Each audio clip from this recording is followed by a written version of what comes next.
The Raptors continue to make a statement to the top of the Eastern Conference. Toronto holds down the Philadelphia 76ers with a dominant defensive fourth quarter. 110-103 is your final. The Raptors record above 500 now, 16-15. Hello, everyone, and welcome to Raptors Nightcap. Randy Urban alongside Sherman Hamilton, Jack Armstrong, and Paul Jones, the principal. Jonesy, I'll start with you. Size was a problem until it wasn't. What happened? Well, I thought Nick rolled out the small skilled lineup at the beginning, and it just seemed like Philadelphia was getting what they wanted.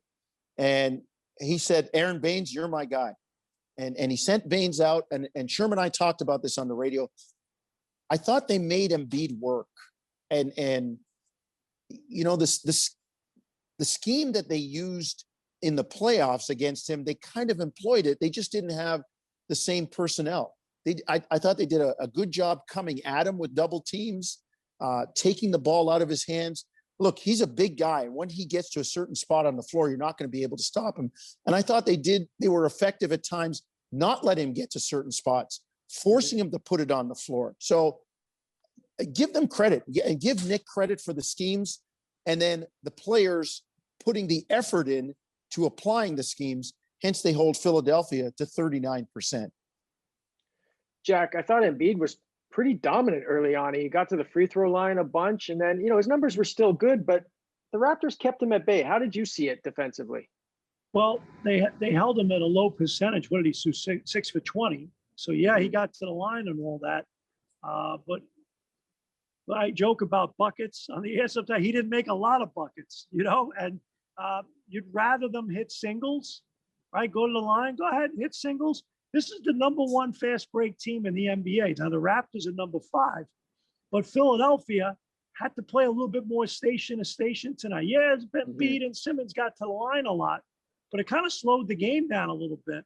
And it allowed the Raptor defense to kind of be organized a little bit and get into, as Jonesy talked about, the schemes, and the players did a beautiful job executing them. And I thought they did a great job as well, really exploiting Embiid and Howard. Those guys like to drop and just basically stand like statues in the lane on mid-screen or roll coverage.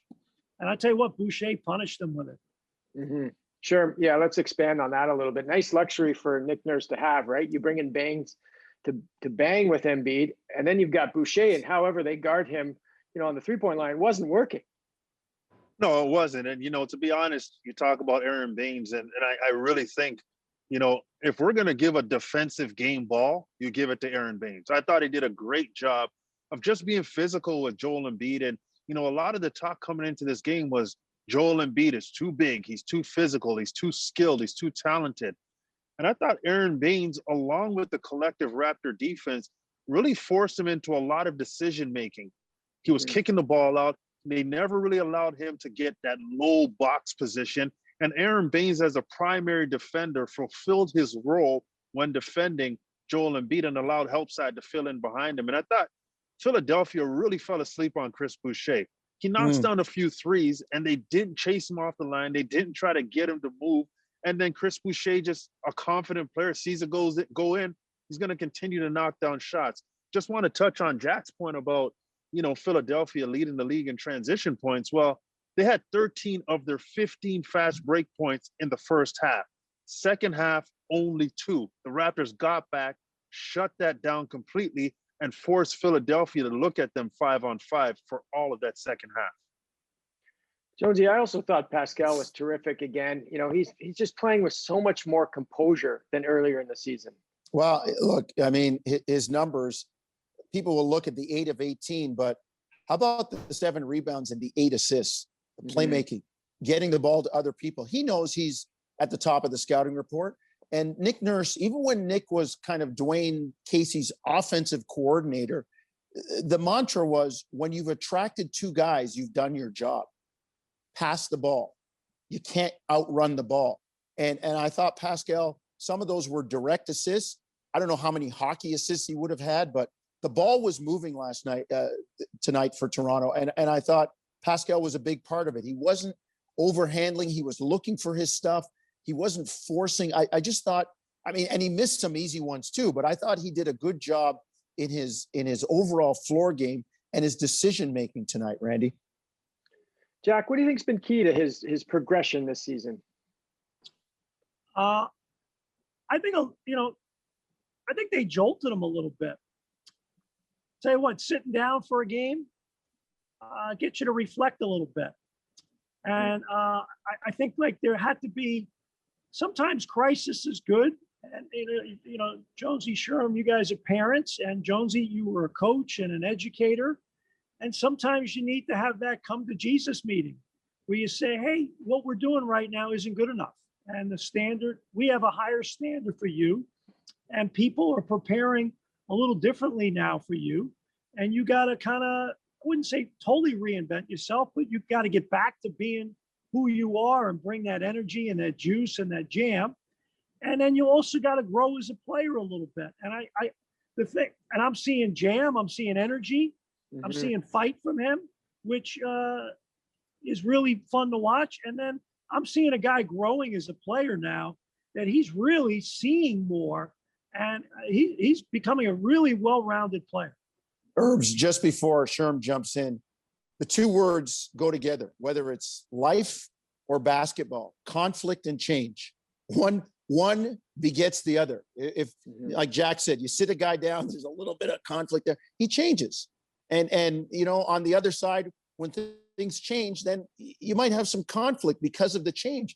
I think Pascal is doing a terrific job, Sherm. Yeah, no question about it. And, there's also an understanding, I feel, from Pascal about what he needs to do to be that guy for this team. And I talked about this the last game. Look, he didn't score the ball well the last game, but his defensive effort was off the charts. He made multiple plays against Minnesota defensively that were game-winning leadership plays. Yeah. That to me was a growing game for Pascal. He took another step, and we're just seeing him evolve and understanding that his leadership is going to look different on some nights when it's not offensive the way he wants it to be. So he's taking those steps. He's doing it the right way. He's learning on the fly, and he's doing a great job of helping his team win in the process. So I like what I'm seeing from Pascal. Jack, the Raptors don't really care about this probably, but the other teams must be taking notice the way they're playing right now. This has been a tough week and a big and a wildly successful week for the Raptors. I would agree with you, Randy. I think if you go beyond the 2 and 8, they're a team. It's like a stock. It's a buy stock right now because I think they're buying into what they're doing. They're playing as a team. Nick Nurse uses his entire roster. We saw that Friday night, and you always got to stay ready, and you never know. And I said this tonight on the air. He doesn't have a doghouse. You might not play for a few games, but but suddenly he'll throw you in the next game, and you're like, oh boy, okay, are you ready or not? And so you always got to stay sharp. And I like this good team chemistry and camaraderie. They pull for each other. I'm big about watching the bench, like how the bench reacts. When I was a coach, I would film our bench because if I saw a guy pouting or wasn't cheering for his teammates, I'd have it on film and bring the guy in one-on-one. And I can't reveal the things I would say to him, but needless to say, this is a team sport. And I think this is a team, and that helps a lot when you're a team. Randall, I look at this team over this stretch, and Sherman and I talked about this on the air. You have a team that where players, and this was Philadelphia too. This is what Doc has done in Philadelphia. Defined roles, say, here are your boundaries. Be the best person you can within these boundaries, because here's where your wheel fits into the whole car. Here's where your part of the engine makes it run. And I'm seeing that with the Raptors now. Guys have clearly defined roles. And as Jack said, it doesn't matter if they don't play for a game or two. They know where they fit in the grand scheme and how they help the team to win. And I think that's why you're seeing this team take off. Sherm, feels like they can sustain this momentum, does it not? Well, yeah, and I think it's because we're seeing them do it from the right side of the ball. It's the defensive side of the ball that they're being very consistent, and they're making great strides. And, in the 2 and 8 start, when they couldn't score, their defense wasn't holding. It wasn't getting stops. Right. So they struggled to maintain or try to cut the water off when a team went on a run. But now we're seeing that when they're not having their best offensive stretches in games, their defense is holding the fort and saying, we're not giving up any ground defensively until our offense kicks back in. And that was a staple with the Raptors for the last few seasons. Their defense was so stingy that their offense, when it wasn't clicking, they were still able to win games. We're getting a taste of that now. So that, to me, makes it possible for this to be a sustainable way of playing because they're giving it their all on the defensive end. Guys, just two things. They held them to 19 points in the fourth quarter, right? And this is the second game in a row where they've come back from a deficit in the fourth quarter, right? So they're starting to show other ways to win too, which is really cool. Well, just Jack, with natural human instinct, what it is, it's hard to win 2 in a row against the same team. The way the Raptors schedule is such. How do they do that again on Tuesday? Well, I'll say this. I give Philadelphia credit. They took Norm Powell out of the game tonight. So now they got some things to think about in terms of like Boucher. They slept on him. A lot of the actions with Siakam and Siakam and VanVleet, excuse me. So they're going to have to counter a little too defensively. I think if you're the Raptors, I think a lot of what you did tonight is the same thing. You got to live and die with the fact that they're going to miss more than they make on the perimeter. And you got to do as good a job as scrambling, gambling, running around like crazy, trying to protect the paint and be, rips and steals and loose balls and all that kind of stuff, and keep them out of transition. I thought they did a pretty good job. Sherman's point before about the early break points with Philly, they really slowed them down. Football coach mentality.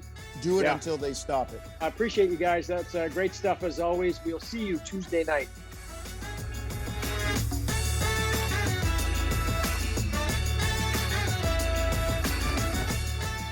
Thanks for watching. You can click to watch our last episode or to subscribe to the Toronto Raptors YouTube channel so you don't miss an episode.